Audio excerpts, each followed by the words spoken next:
Apa yang dimaksud dengan hukum pajak? Hukum pajak adalah suatu kumpulan peraturan yang mengatur hubungan antara pemerintah sebagai pemungut pajak dengan rakyat sebagai pembayar pajak atau wajib pajak. Hukum pajak biasa disebut sebagai hukum fiskal. Fiskal yang asal katanya dari bahasa Latin fisca, berarti kantong atau keranjang uang atau kas negara.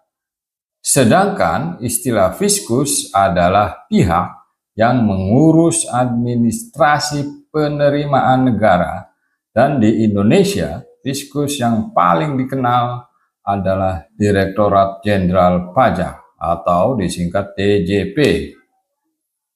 Hukum pajak mengatur ketentuan di antaranya tentang siapa yang menjadi subjek pajak, penghasilan apa saja yang menjadi objek pajak, kewajiban perpajakan warga negara, timbul dan hapusnya pajak terutang, tata cara penagihan pajak, proses pemeriksaan dan penyidikan, cara mengajukan keberatan dan banding atas ketetapan pajak atau putusan pajak.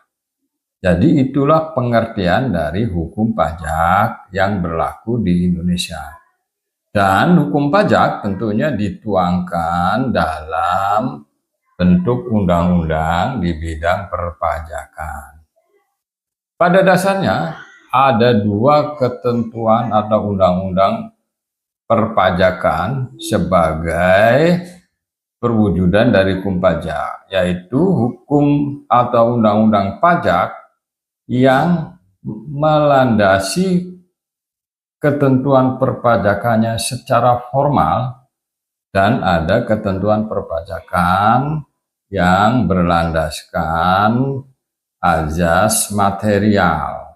Ya, contoh hukum pajak atau undang-undang pajak formal itu adalah undang-undang tentang ketetapan ketentuan umum tata cara perpajakan atau disebut undang-undang KUP.